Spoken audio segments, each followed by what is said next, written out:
This week, Chapter 4 of Ancient Modern Initiation by Max Heindel, The Ark of the Covenant.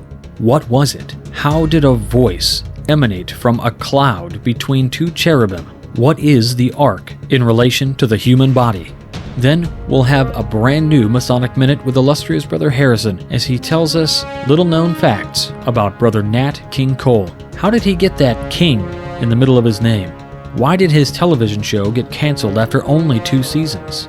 We'll move on with a short biographical piece on Enrico Fermi, a brother who is considered the architect of the nuclear age. When did he join Freemasonry? What were his views on nuclear technology as a weapon? And what was his legacy for humanity? Finally, we'll wrap it all up with a book review. Newly published to paperback, The Better Angels of Our Nature, Freemasonry in the Civil War by Most Worshipful Brother, past Grandmaster Michael Halleran. All this and more. Stick around. Welcome back to Whence Came You, a Masonic podcast featuring research papers and discussions related to Freemasonry. Here's your host, Brother Robert Johnson.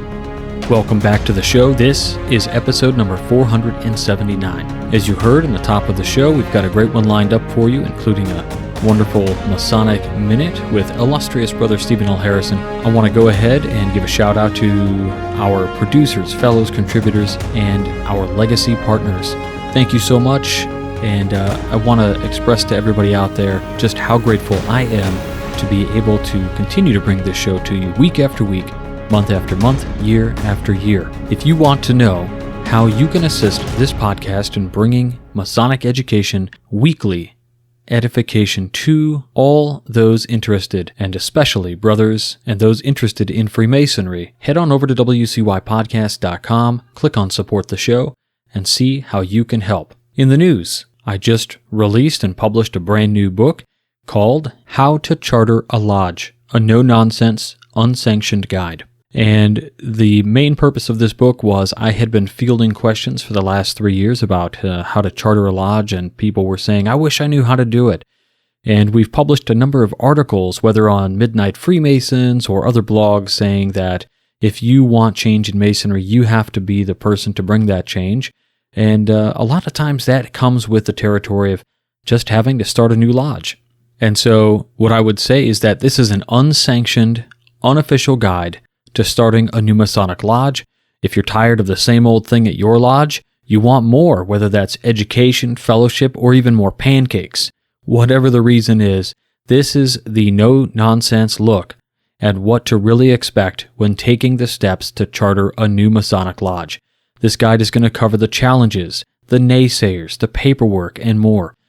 You'll get some critical insights as well from members of Masonic organizations from around the world on what to expect and how to navigate this process.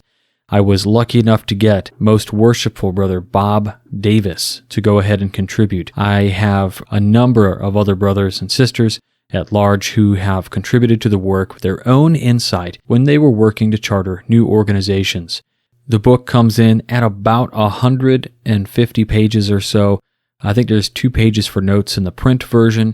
There are no pages for notes, obviously, in the Kindle version, but both are available now. You can get them on Amazon, on Kindle, or you can order from me direct on wcypodcast.com. Just click the link, and there'll be a slight delay as I'm still waiting to get my author edition copies. And also, just so you know, that when you do order from me on the website, you can choose to go ahead and add the Hello Hiram pin as well. Now, enough about all of that. If you're interested, go check it out. It's on the WCY podcast in the shop. Links will be in the show notes. Let's get right into this week's first piece. And we're starting off with Chapter 4 of Max Heindel's Ancient and Modern Initiation. If you missed previous chapters, I invite you to go back into previous episodes. We've already read chapters 1, 2, and 3. Here goes Chapter 4, The Ark of the Covenant. It is noteworthy and fraught with great mystic significance that the aroma of voluntary service is represented as sweet-smelling, fragrant incense, while the odor of sin, selfishness, and transgression of the law represented by compulsory sacrifice upon the altar of service is nauseating. For it needs no great imagination to understand that the cloud of smoke which went up continually from the burning carcasses of the sacrificial animals created nauseating stench to show the exceeding loathsomeness of it, while the perpetual incense offered upon the altar before the second veil showed by antithesis the beauty and sublimity of selfless service, thus exhorting the mystic Mason, as a child of light, to shun the one and cleave to the other. Let it be understood also that service does not consist in doing great things only. Some of the heroes, so-called, were mean and small in their general lives, and rose only to the occasion upon the great and notable day. Martyrs have been put on the calendar of saints because they died for a cause. But it is a greater martyrdom sometimes to do the little things that no one notices and sacrifice self in simple service to others. We have seen previously that the veil at the entrance to the outer court and the veil in front of the east room of the tabernacle were both made in 4 colors, blue, red, purple, and white. But the second veil, which divided the east room of the tabernacle from the west room, differs with respect to make up from the other 2. It was wrought with the figures of cherubim. We will not consider, however, the significance of this fact until we take up the subject of the new moon and initiation, but will now look into the second apartment of the tabernacle, the western room, called the Most Holy, or the Holy of Holies. Beyond the second veil, into this second apartment no mortal might ever pass save the high priest, and he was only allowed to enter on one occasion in the whole year, namely Yom Kippur, the Day of Atonement, and then only after the most solemn preparation and with the most reverential care. The holiest of all was clothed with the solemnity of another world. It was filled with an unearthly grandeur. The whole tabernacle was the sanctuary of God. But here, in this place, was the awful abode of his presence, the special dwelling place of the Shekinah glory, and well might mortal man tremble to present himself within these sacred precincts, as the high priest must do on the Day of Atonement. In the western end of this apartment, the western end of the whole tabernacle, rested the Ark of the Covenant. It was a hollow receptacle containing the golden pot of manna, Aaron's rod that budded, and the tables of the law, which were given to Moses. While this Ark of the Covenant remained in the tabernacle in the wilderness, 2 staves were always within the 4 rings of the Ark, so that it could be picked up instantly and moved when the Ark was finally taken to Solomon's temple. The staves were taken out. This is very important in its symbolical significance. Above the Ark hovered the cherubim, and between them dwelt the uncreated glory of God. 3, said he to Moses, I will meet with thee, and I will commune with thee from above the mercy seat, from between the 2 cherubim, which are upon the Ark of the testimony. The glory of the Lord seen above the mercy seat was in the appearance of a cloud.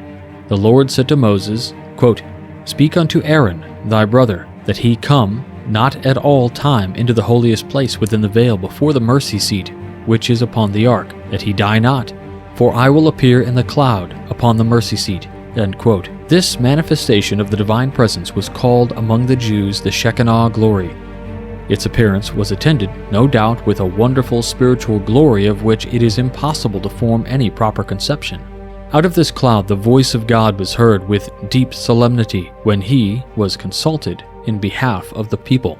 When the aspirant has qualified to enter this place behind the second veil, he finds everything dark to the physical eye, and it is necessary that he should have another light within. When he first came to the eastern temple gate, he was poor, naked, and blind, asking for light. He was then shown the dim light, which appeared in the smoke above the altar of sacrifice, and told that in order to advance he must kindle within himself that flame by remorse for wrongdoing. Later on he was shown the more excellent light in the east room of the tabernacle, which proceeded from the 7-branched candlestick. In other words, he was given the light of knowledge and of reason, that by it he might advance further upon the path. But it was required that by service he should evolve himself, and around himself another light, the golden wedding garment, which is also the Christ light of the soul body. By lives of service, this glorious soul substance gradually pervades his whole aura, until it is ablaze with a golden light. Not until he has evolved this inner illumination can he enter into the darkened precincts of the second tabernacle, as the most holy place is sometimes called. God is light. If we walk in the light, as he is in the light, we have fellowship one with another. This is generally taken to indicate only the fellowship of the saints. But as a matter of fact, it applies also to the fellowship which we have with God. When the disciple enters the second tabernacle, the light within himself vibrates to the light of the Shekinah glory between the cherubim, and he realizes the fellowship with his Father Fire, as the cherubim and the Father Fire, which hover above the ark, represent the divine hierarchies which overshadow mankind during his pilgrimage through the wilderness. So the ark which is found there represents man in his highest development. 3 were, as already said, 3 things within the ark: the golden pot of manna, the budding rod, and the tables of the law. When the aspirant stood at the eastern gate as a child of sin, the law was without as a taskmaster to bring him to Christ. It exacted with unrelenting severity an eye for an eye and a tooth for a tooth. Every transgression brought a just recompense, and man was circumscribed on every hand by laws commending him to do certain things and refrain from doing others. But when, through sacrifice and service, he has finally arrived at the stage of evolution represented by the ark in the western room of the tabernacle, the tables of the law are within. He has then become emancipated from all outside interference with his actions. Not that he would break any laws, but because he works with them. Just as we have learned to respect the proper right of others, and have therefore become emancipated from the commandment, "Thou shalt not steal," so he who keeps all laws because he wants to do so has, on that account, no longer need of an exterior taskmaster, but gladly renders obedience in all things because he is a servant of the law and works with it from choice and not through necessity. The golden pot of manna. Manas, or manas, mensch, mens, or man, is readily associated with the manna that came down from heaven. It is the human spirit that descended from our Father above for a pilgrimage through matter, and the golden pot wherein it was kept symbolizes the golden aura of the soul body. Although the Bible story is not in strict accordance with the events, it gives the main facts of the mystic manna which fell from heaven. When we want to learn what is the nature of this so-called bread, we may turn to the 6th chapter of the Gospel of John, which relates how Christ fed the multitudes with loaves and fishes, symbolizing the mystic doctrine of the 2,000 years, which he was then ushering in. For during that time, the sun, by precession of the equinox, has been passing through the sign of the fishes, Pisces, and the people have been taught to abstain at least one day during the week, Friday, and at a certain time of the year, from the flesh pots which belong to Egypt, or ancient Atlantis. They have been given the Piscean water at the temple door, and the Virginian wafers at the communion table, before the altar, when they worshipped the Immaculate Virgin, representing the celestial sign Virgo, which is opposite the sign of Pisces, and entered communion with the Son, begotten by her. Christ also explained at that time in the mystic but unmistakable language what the living bread or manna was, namely the ego. The explanation will be found in verses 33 and 35, where we read, quote, "For the bread of God is he which cometh down from heaven and giveth light unto the world. I am, or ego sum, the bread of life." End quote. This, then, is the symbol of the golden pot of manna which was found in the ark. This manna is the ego of human spirit which gives life to the organisms that we behold in the physical world. It is hidden within the ark of each human being, and the golden pot or soul body or wedding garment is also latent within everyone. It is made more massive, lustrous, and resplendent by the spiritual alchemy whereby service is transmuted to soul growth. It is the house not made with hands, eternal in the heavens, wherewith Paul longed to be clothed, as said in the epistle to the Corinthians. Everyone who is striving to aid his fellow men thereby garners within himself that golden treasure laid up in heaven, where neither moth nor rust can destroy it. Aaron's Rod. An ancient legend relates that when Adam was expelled from the Garden of Eden, he took with him 3 slips of the tree of life, which were then planted by Seth. The second son of Adam is, according to the Masonic legend, father of the spiritual hierarchy of churchmen, working with humanity through Catholicism, while the 3 sons of Cain are the craftsmen of the world. The latter are active in Freemasonry, promoting material and industrial progress, as builders of the Temple of Solomon the universe should be. The 3 sprouts planted by Seth have had important missions in the spiritual development of humanity, and one of them is said to be the Rod of Aaron.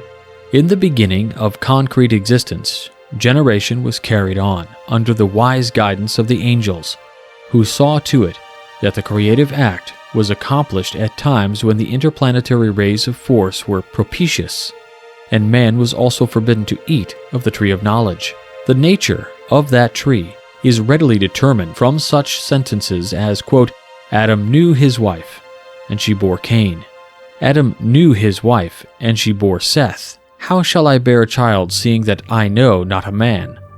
As said by Mary to the angel Gabriel. In the light of this interpretation, the statement of the angel, it was not a curse, when he discovered that his precepts had been disobeyed, namely, quote-unquote, dying thou shalt die, is also intelligible, for the bodies generated regardless of cosmic influence could not be expected to persist. Hence man was exiled from the etheric realms of spiritual force, Eden, where grows the tree of vital power, exiled to concrete existence in the dense physical bodies which he has made for himself by generation. This was surely a blessing, for who has a body sufficiently good and perfect in his own estimation that he would like to live in it forever? Death, then, is a boon to the spiritual realms for a season, and build better vehicles each time we return to earth life. As Oliver Wendell Holmes says, quote, build thee more stately mansions, O my soul, as the swift seasons roll. Leave thy low-vaulted past, let each new temple nobler than the last. Shut tree from heaven with a dome more vast, till thou at length art free, leaving thine outgrown shell by life's unresting sea. End quote. In the course of time, when we learn to shun the pride of life and the lust of the flesh, generation will cease to sap our vitality. The vital energy will then be used for regeneration, and the spiritual powers symbolized by Aaron's rod will be developed. The wand of the magician, the holy spear of Percival, the Grail King, and the budding rod of Aaron are emblems of this divine creative force, which works wonders of such a nature that we call them miracles. But let it be clearly understood that no one who has evolved to the point in evolution where he is symbolized by the Ark of the Covenant in the west room of the tabernacle ever uses this power for selfish ends.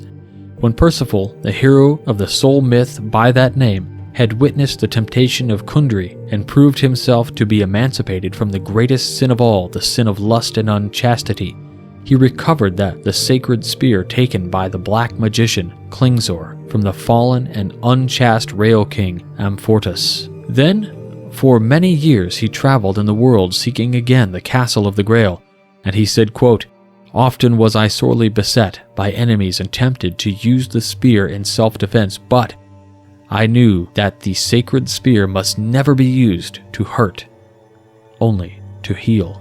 End quote.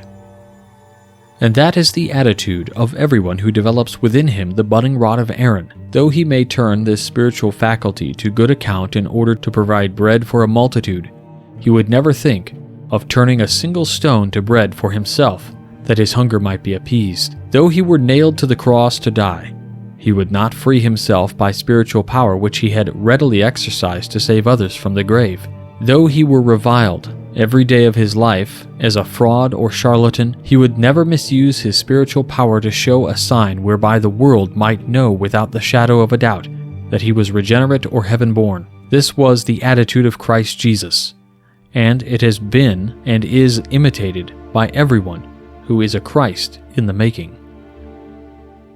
So there you have chapter 5. This chapter really hits the New Age idea of the inner Christ, a concept which is really represented in a multitude of different secret traditions. I think the question for this week is going to relate to the idea of doing for others before doing for yourself. So for our Craftsman Plus, I'd like to ask, tell me about a time where you made a conscious decision where your first inclination was to be selfish, but ultimately gave something away. We can use this as an exercise to come together and see that this truly is a struggle at times. And now let's go ahead and get into this week's Masonic Minute with Illustrious Brother Stephen L. Harrison. Nat King Cole, a member of Thomas Waller Lodge 49 in Los Angeles and a 33rd degree Scottish Rite Mason, was an American jazz pianist, singer, and one of the first African Americans to have his own television show. Since his death, he has remained enormously popular worldwide, adding 5 posthumous Grammys to the single one he received during his lifetime. In 1991, Cole's daughter Natalie released a duet with videos of her father singing one of his great hits, Unforgettable, winning the 1992 Grammy for Record of the Year. He has 2 stars on the Hollywood Walk of Fame, one for his work in television and one for his music.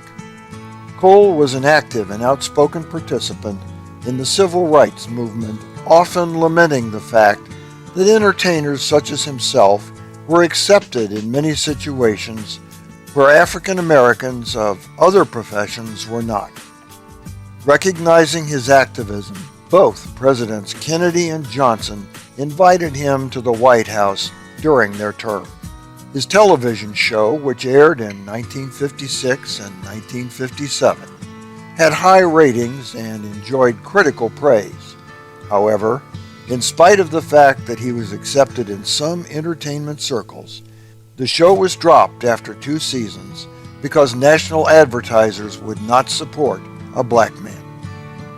At a young age, Brother Nat struggled to get his career off the ground. He went broke and, in his words, was forced to play in every joint, from San Diego to Bakersfield.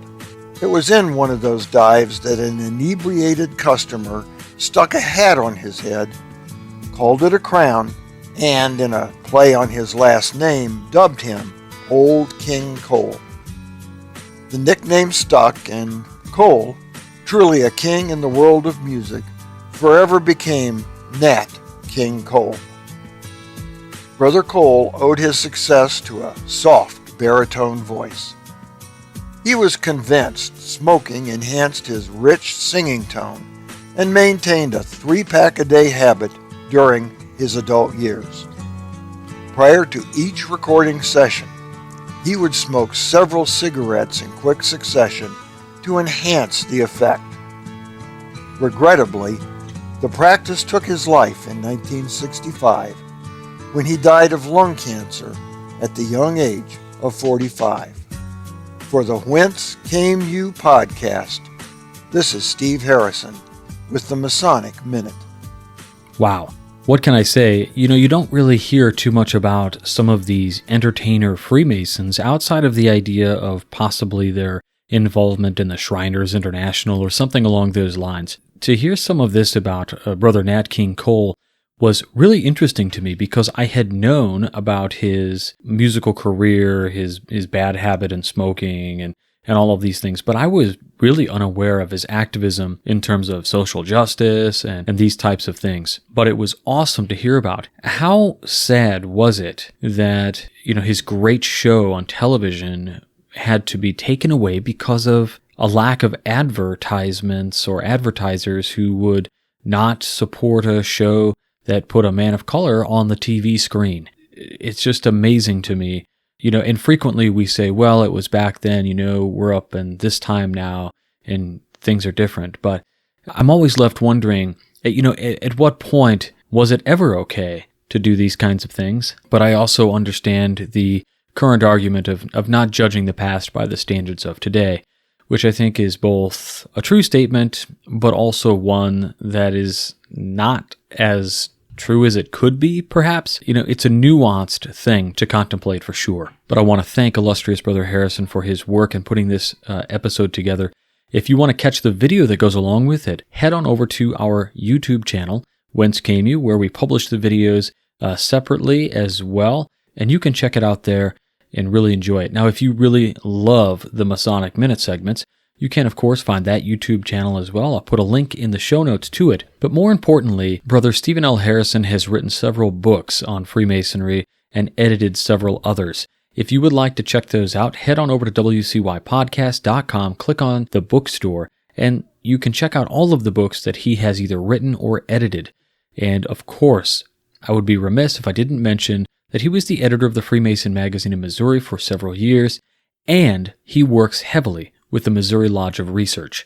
Now, that's molor.org. Molor.org is where you want to go to join the Missouri Lodge of Research. It is open to people outside of Missouri. I myself submitted a petition not long ago, and I am proud to support that organization. Next up, I have another somewhat biographical piece that I wanted to share with you that comes from the philosophicalsociety.org, which is, the Masonic Philosophical Society's website.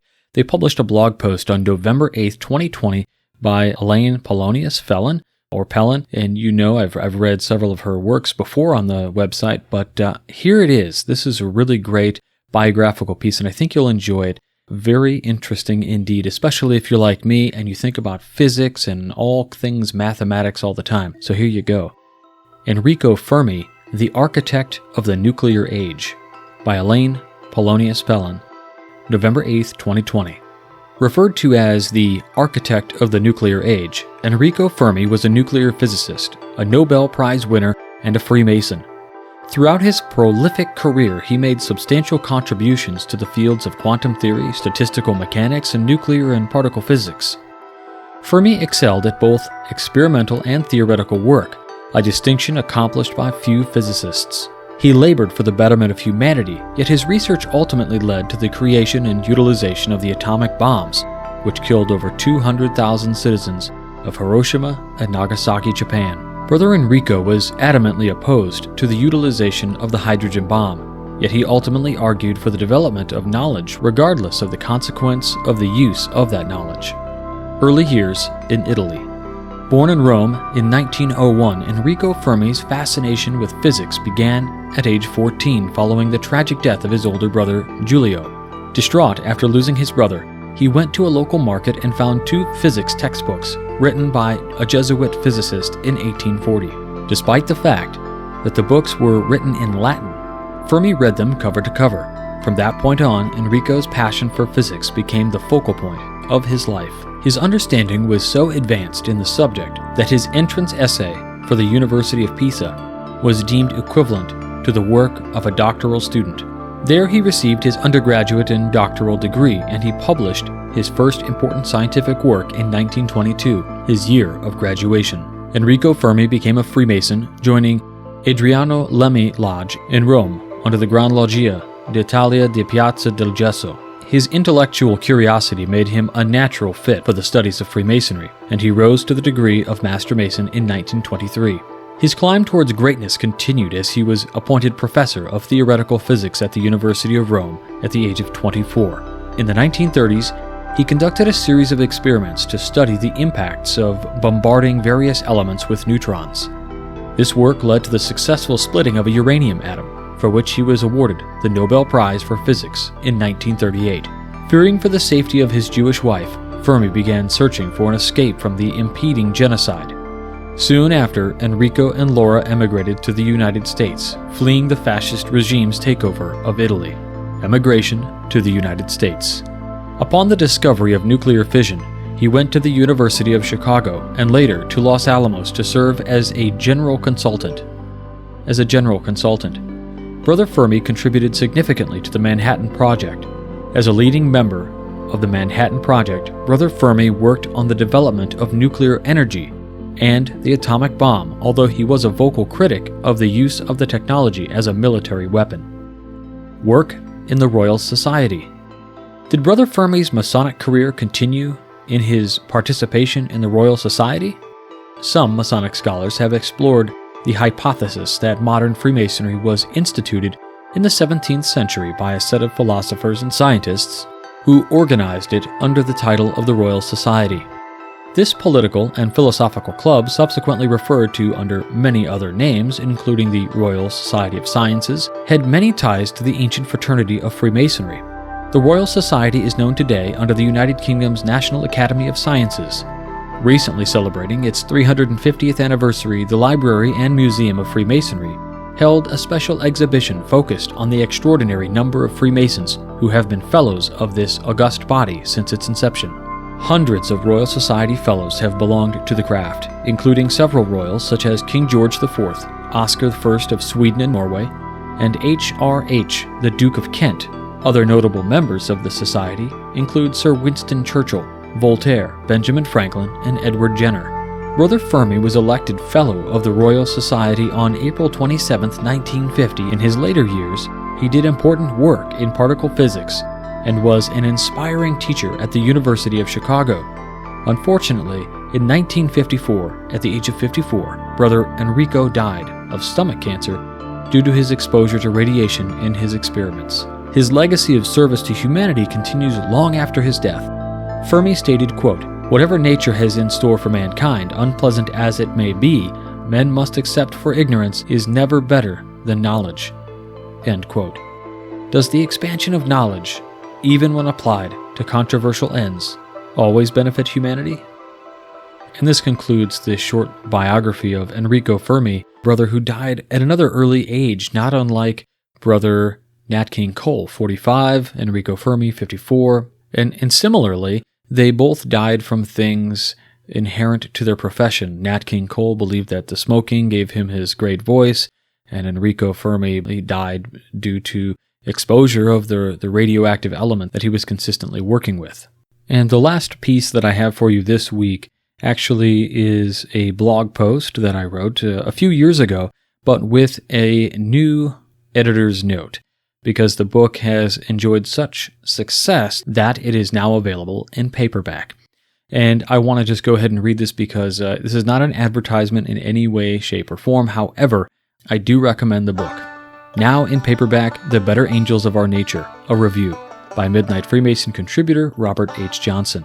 Editor's note: this review was first published a few years ago. However, I have updated it because it is now out in paperback. I, for one, am very excited about this. You can pick up the new paperback at this link. Several years ago, I reviewed an older book, which I found to be excellent. It was called A House Undivided. I followed this up about a year later with a similar book, in that the subject matter was the same. However, this particular book, The Better Angels of Our Nature, Freemasonry in the American Civil War, is not so much a collection of colorful anecdotes as the previous book had been. Instead, it was a real investigation into Civil War stories, verified using real scholarly work. Many Civil War stories have embellishments and unbelievable outcomes. This new book cleared it all up. In the first chapter, it opens up with a doorbuster. Using all of the resources available and even written accounts, Halleran proves that Hancock and Armistead's highly regarded story never happened. This story forever memorialized in the Friend to a Friend Masonic Memorial at Gettysburg, and also the basis of the 26th degree in the ancient and accepted Scottish Rite of the Northern Masonic jurisdiction, is false. It's a great story, but it just isn't true. After that substantial, disappointing blow, the book goes on, and I prepared myself for further disappointments. But my disappointment was staved off. Instead, I had confirmation after confirmation of even more amazing stories regarding the influence of the gentle craft in wartime. In fact, many of the stories which were confirmed were more fantastic than any other stories I had heard before. Stories that pulled at your heartstrings and made you think about the times and situations these brothers had been in. Cover to cover, the book draws you in. The book's overwhelming and underlying question or theme seems to be, what was it about the Masonic obligation that superseded the rules of war?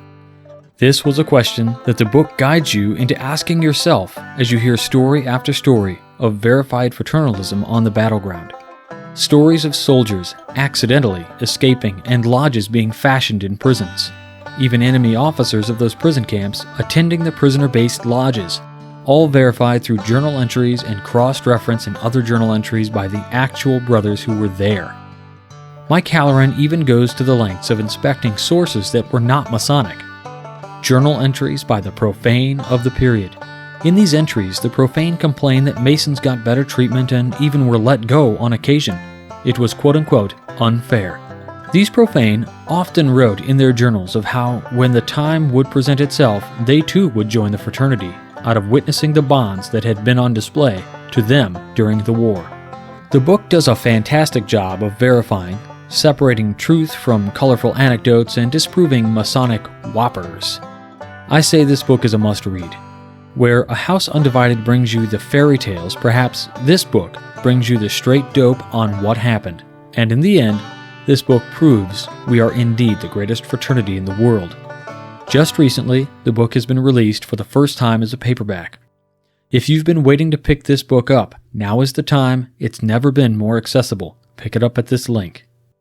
I'll have a link to the book in the show notes. It is available exclusively through the University of Alabama Press. I'll have a link to that in the bookstore as well. That is probably the only book in the bookstore that doesn't have some sort of affiliate sale going on with it to assist the program. This is strictly through the Alabama University Press, is the best place to pick this book up. That's it for this week. I hope you enjoyed, and if you can't get enough Masonic education and you're looking for the next big thing, I have a presentation this upcoming Tuesday on Esoterics 101. The Zoom information for that presentation is on our website, wcypodcast.com, under the schedule. And then actually the next night I'll be doing the Tetragrammaton, the Lost Word, which is the Quantum Lecture Part 2, on Wednesday. And on Friday, I'm doing Esoterics 101 with a live Portuguese translation.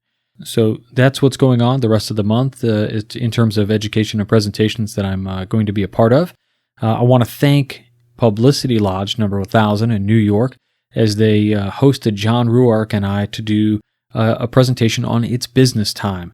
And it was awesome to be able to do that. So many thanks goes out to the brothers there, and in particular, Brother Doug, for setting it all up. Once more, I want to thank all of our producers, fellows, and contributors, and our legacy partners for making this show possible. If you want to know more about how to support the show, head on over to wcypodcast.com, click on Support the Show, and check out your available options.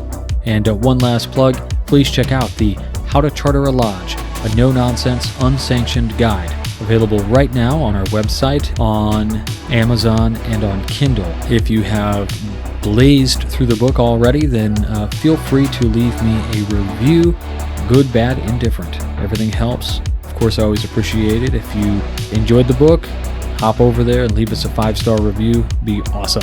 And that's it. So until next week, stay on the level. For Whence Came You, I'm Robert Johnson. Take care. You've been listening to Whence Came You, a Masonic podcast featuring research papers and discussions related to Freemasonry with your host, Brother Robert Johnson. Be sure to join us for our next edition.